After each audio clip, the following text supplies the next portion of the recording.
بابرکت سے منسوب ہے، اور قرآن حکیم ان کے زندگی، ان کی حیات کو پوری انسانیت کے لیے،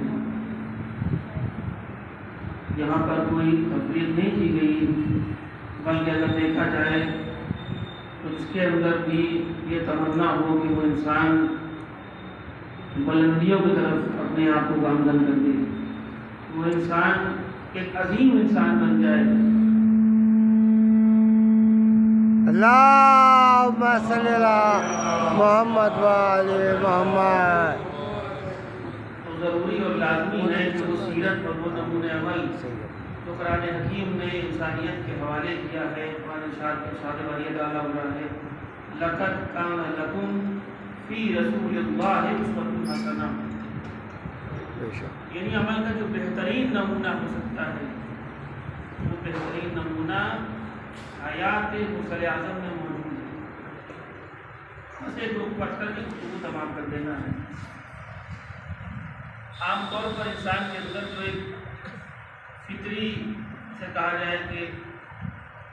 کمی ہوا کرتی ہے، وہ سب سے بڑی کمی ہو جائے کرتی ہے کہ انسان کی پوری زندگی گزر جاتی ہے اور وہ کہیں نہ کہیں فکریں انسان کی محدود ہو جاتی ہے، یعنی دائرہ شروع ہوتا ہے میں سے، انسان سمٹ جاتا ہے میں کے اندر، میں، میری ذات، میری شخصیت، میرا گھر، میرے بچے، میرا خاندان، میرا وطن، اور یہ اتنا زیادہ حاوی ہو جاتا ہے کہ جب ہم دنیاوی معاملات چھوڑ دیجیے، مذہبی امور میں بھی آگے آگے تو ہم چاہتے ہیں ہماری الگ پہچان رہے، مثلا میرا خانہ، میری مجلس، میری انجمن، یہ سب بالکل کامن سامنے آتی، کہیں نہ کہیں یہ جو کمزوری ہوتی ہے انسان کو اس کی زندگی کی مذہبی زندگی پر بھی اثر انداز ہو جاتی ہے، اور یہاں آنے کے بعد بھی یہ فرق نہیں کر پاتا کہ ہم یہ کام دین کے لیے کر رہے ہیں یا اپنے لیے کر رہے ہیں، کیا کہنا دشواری ہو جاتی ہے۔ تو دین تنہا اس بت پرستی سے روکنے کے واسطے نہیں ہے کہ جو بت پتھر کے ہیں، بلکہ اس سے نکلنا تو آسان ہے کہ اگر پروردگار نے جو عقل سلیم دیا تھوڑا سا استعمال کیا جائے تو جو قرآن نے جس انداز سے توحید پیش کیا ہے انبیاء کرام نے،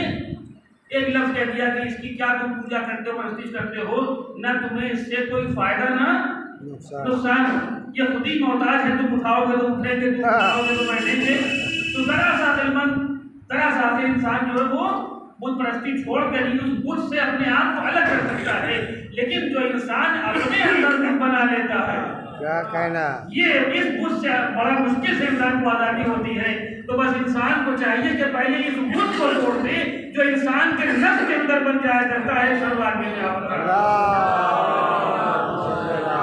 محمد و آل نبی محمد۔ کریم حضرت محمد مصطفیٰ صلی اللہ محمد و آل کی محمد۔ پوری سیرت کو اگر آپ دیکھنا چاہیں گے تو آپ کی پوری سیرت کیا ہے، آپ کے امور کیا ہے، آپ کی خدمات کیا ہے، آپ کے اخلاق کیا ہے، تمامی انسانیت کے لیے مفادات کی فکر ہے۔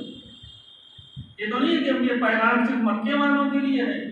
فائدے مدینے والوں کے لیے ہوں گے، عرب کے واسطے دین کا پیغام ہے، نہیں، بلکہ پوری بشریت کی نجات کا پیغام لے کر آئے ہیں، تاکہ اندازہ ہو جائے کہ نبی کی سیرت اور نبی کی حیات اور نبی کے پیغامات پوری عالم انسانیت کی فلاح و بہبود کی خاطر ہے، اس میں کسی میں کی گنجائش نہیں ہے، اس لیے کہ جہاں سے میں کا آغاز ہوتا ہے تو بہرحال آغاز بھی ابلیسیت سے ہوتا ہے اور انجام بھی ابلیسیت پہ ہوتا ہے۔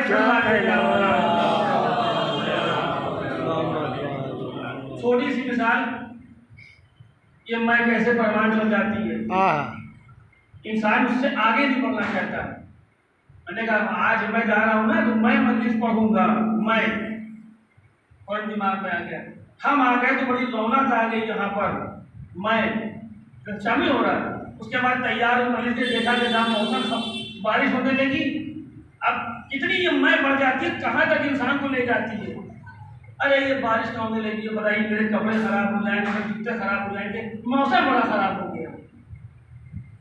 یعنی میں نے انسان کو کہاں تک پہنچا دیا کہ جو رحمت پروردگار ہے، نزول رحمت ہو رہا ہے، اس کو تنہا اپنی ذات دکھائی دے رہی ہے، اور اتنا بڑا بت اندر بن گیا ہے کہ رحمت پروردگار کے مقابلے اپنے کپڑوں کو دیکھ رہا ہے، اپنے جوتوں کی خرابی کی فکر کر رہا ہے، اور یہ نہیں دیکھا کہ یہ پوری کائنات کے لیے رحمت نازل ہو رہی ہے۔ ابھی دھوپ نکلی، ارے بڑا عجیب سا موسم ہو رہا ہے، بڑی گرمی ہے، کیا موسم خراب موسم ہو رہا ہے۔ عدل الہی میں ہر فرق نہ ہوا، یہ بارش کے اوپر طنز ہو رہا ہے، دھوپ میں طنز ہو رہا ہے، یعنی اندر انسان کے نفس میں اتنا بڑا بت بن گیا ہے کہ اللہ کی رحمتوں پر طنز کر رہا ہے اور اسے احساس بھی نہیں پیدا ہو رہا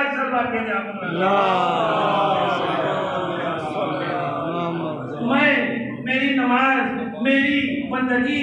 میری شخصیت، میری مجلس، میرے تبرک، جہاں جہاں یہ میں شامل ہوتا جائے گا، انسان کے اعمال کبھی منزل کمال تک نہیں پہنچ سکتے۔ لہذا نبی کریم کے سارے اعمال اور ساری خدمات کا خلاصہ یہ تھا کہ آپ نے آواز دیا، اِنَّ صَلَاتِي وَنُسُكِي وَمَحْيَايَ وَمَمَاتِي لِلَّهِ رَبِّ الْعَالَمِينَ۔ نبی کی نماز بھی خدا کے لیے ہے، اعمال بھی خدا کے لیے بھی ہے، زندگی کے تمامی اعمال حتیٰ کہ موت بھی صرف اور صرف خدا پروردگار کے لیے ہے۔ صلی اللہ علیہ اللہم صلی علی محمد وعلی محمد۔ میں نے وعدہ کیا کہ 10 سے 15 مقام ختم ہو جائے گی۔ اب رہتے بات ہے زندگی میں جھوٹ بولنا آسان ہے، لیکن ممبر پر بیٹھ کے ایک سلوات کے یہاں بولا اللہم صلی علی محمد۔ ابھی کو چھوڑ دے گا، لیکن بہرحال سامعین چھوڑنے والے نہیں ہیں۔ ایک سلوات کے یہاں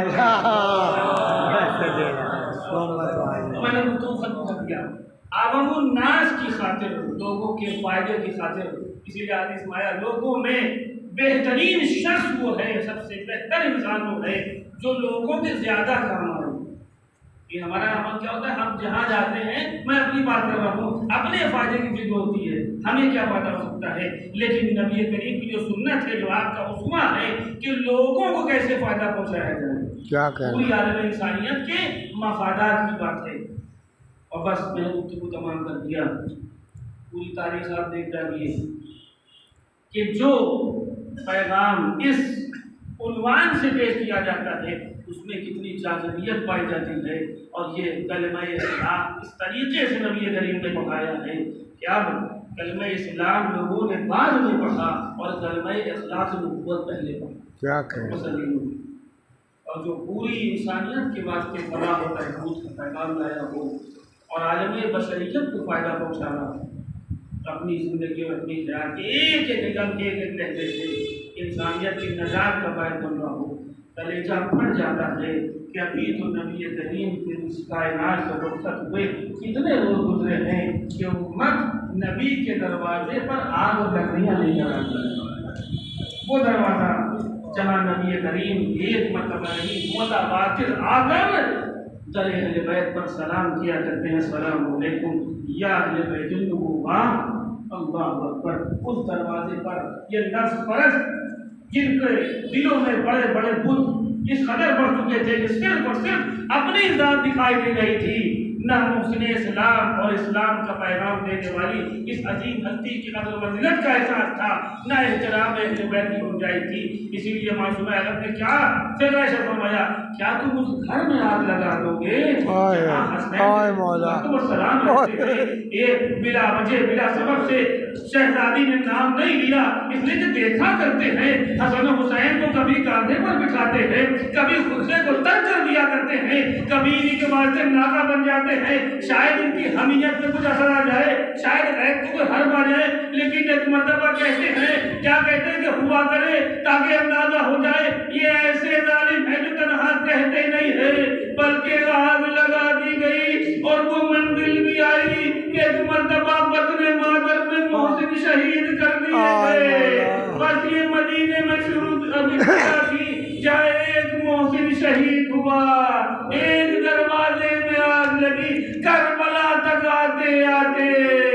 72 محسن ہیں جو شہادت کا جام پی رہے ہیں، اور یہ ایک در نہیں سارے خیام میں آگ لگ رہی ہے، بیویاں مضطرب، کبھی اس خیمے سے اس خیمے میں، کبھی دوسرے خیمے میں۔ اے سید سجاد تم امام وقت ہو، بتاؤ ہماری